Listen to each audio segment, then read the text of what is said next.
परमात्मा को ना पहचान कर भटक रहे हैं। नहीं तो इतना आसान है मोक्ष, इससे आसान वस्तु है कौन नहीं, और इससे आसान कोई काम नहीं। जैसे रोटी खाना बनाती है बहनें, बेटियां, माताएं, और कितना जुगाड़ जोड़ती हैं, अब गिनती भी ना हो, इतने आइटम इकट्ठे करने पड़ते हैं। परात किधर, फिर तवा, चूल्हा, लकड़ी, तेल है, और फिर कटोरा, फिर चम्मच, फिर नमक, मिर्च, नरी आइटम इकट्ठी करके, और फिर आटा बनाना, फिर सब्जी काटना, छोंक लाना है। और इसी गर्मी हो चाहे सर्दी, उसमें वो चाहे वर्षा हो। अब तो कुछ एक गैस के चूल्हे चाले हो गए, नहीं पहले तो लकड़ियाँ जलाया करते थे, अब भी जलाते हैं। 90% लोग लकड़ियों से ही अब खाना बनाते। तो गिल्ली हो जाए वर्षा के दिनों में, वो जल के देना, फूं फूं आँख लाल हो जाए, और फिर भी बना के छोड़े हम। और परमात्मा के भजन में कुछ भी तो ना, जीभ भी ना लानी, अरियो ना होता हमारे थे, देखे खोटे लाग रहे, जीवा भी नहीं हलानी, बिना जीभ के सिमण दे दिया मालिक ने। सांस तो आवेगा तुम्हें, लेट के ले लो, बैठ के ले लो, चलते लो, वो सिमण करो। और ये प्रथम मंत्र है, इसका जाप भी मानसिक करो, मौखिक नहीं करना। तो मौखिक तो जैसे अलग बैठे हो अकेले कर लो, नहीं मानसिक करो इसको। तो इस तरह इसमें कुछ भी ठाके ना लेना, और ना कोई जुगाड़ जोड़ना, और यूँ भी ना कर सकते फिर हमारे जैसे नालायक नहीं, फिर हम किसे भगत है। तो कहने का भाव ये है कि ये सबसे आसान है मोक्ष पाना। अब हम उसी प्रसंग पर आते हैं। तो ऐसे परमात्मा हमें चार्ज कर गए, और चार्ज करके चले गए। मालिक सहश्री आए थे, सहश्री चले गए, और हम मालिक को नहीं पहचान सके, इसलिए उनसे विमुख हो गए थे। परमेश्वर ने एक लीला की थी। अब परमात्मा के बहुत से शिष्य हो गए, और सत्संग किया करते थे, वहाँ पर भक्त आते थे, बेटियां बहनें भी आती थी। तो जब हमें सुख हो जाता है तो हम अपने परमात्मा में भी दोष निकालना शुरू कर देते। ये मन की आदत है, मन चाहता है इसे दूर करूं किसी प्रकार परमात्मा से। एक वैश्या थी गणिका, उस बेटी ने, बहन ने रात्रि के समय सत्संग सुन लिया। कोई दया हुई परमात्मा की, वह झांकी में बैठ गई अपने मकान में। रात का समय था, कहीं दूरी पर सत्संग हो रहा था, और रात्रि का जो साइलेंट पीरियड होता है, बिल्कुल शांत मौसम होता है, वातावरण, दूर तो का आवाज़ जाती है, और परमात्मा तो चाहे उसको सुना दे घर दूर बैठे। तो उस बेटी ने सारी रात सत्संग सुना कि मनुष्य जन्म परमात्मा पाने के लिए प्राप्त हुआ है, और इसकी भक्ति ना करके असंग जन्म कुत्ते बने, असंग गधे बने। वो सारी डिटेल मालिक ने सत्संग में सुनाई। तो उस बेटी का एकदम प्रेरणा होगी। पुण्यात्मा, सत्संग एक ऐसी वस्तु है, ये ऐसा तत्व है कि आत्मा को जोड़ के धर देता है, चाहे कसाई भी क्यों ना हो।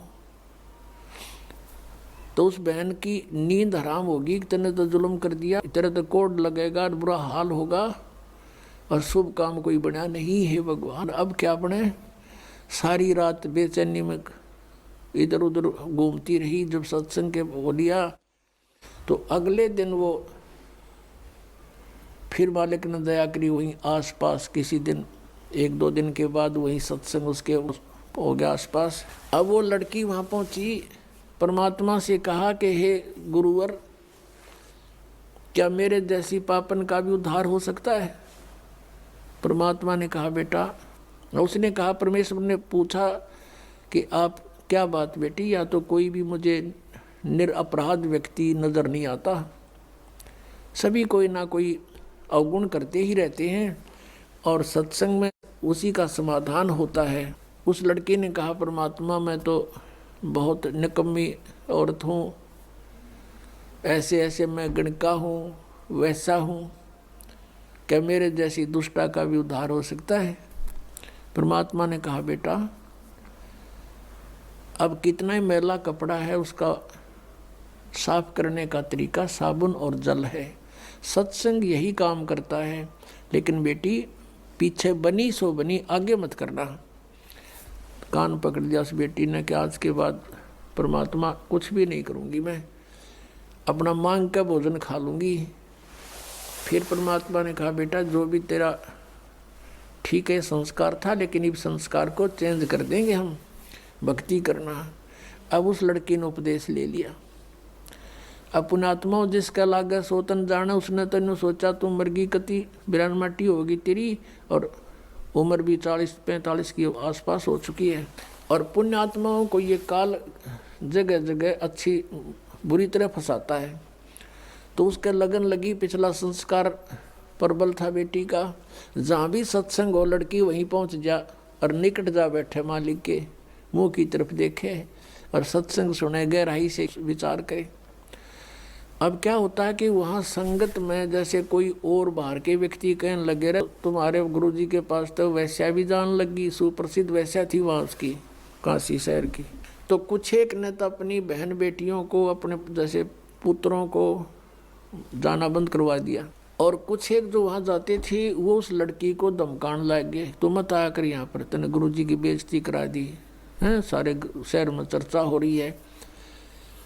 अब वो रुके क्योंकि उसको तो मुश्किल तरह पाया बेचारी ने, और वहाँ से दूर होगी तो उसने हिसाब ला लिया कि तेरा तो नाश हो गया, नरक में भी ठिकाना नहीं है।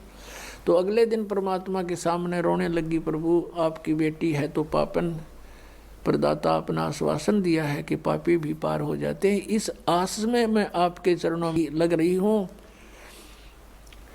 और मुझे यहाँ आने के लिए मना किया जा रहा है। परमात्मा ने कहा क्या बात सारी बता, कि ऐसे ऐसे कुछ भक्त कहते हैं, कुछ माई कहती हैं कि तू नीच है, यहाँ मत आया कर, गुरुजी की बेइज्जती करा दी।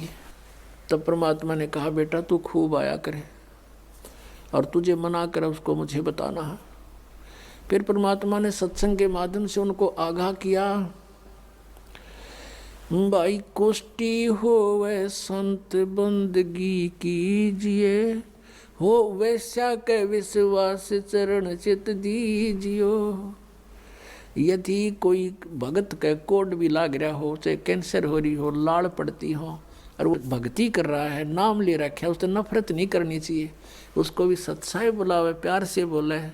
ये तो किसी का भी हो सके, यह बीमारी तो आपका भी हो सके जब बकवाद करोगे तो। लेकिन अब वो भक्ति कर रहा है तो भक्त हो गया वो, और इससे उसको राहत भी मिलेगी। और जैसे कहते हो वैश्या के विश्वास चरण चित दीजिए, यदि किसी बहन बेटी गलती से किसी भी दुष्कर्म में फंसी हुई है और वो भी सच्ची लगन से भक्ति करती है, कहते हैं उसको भी रिस्पेक्ट देना, बकवाद नहीं करनी चाहिए।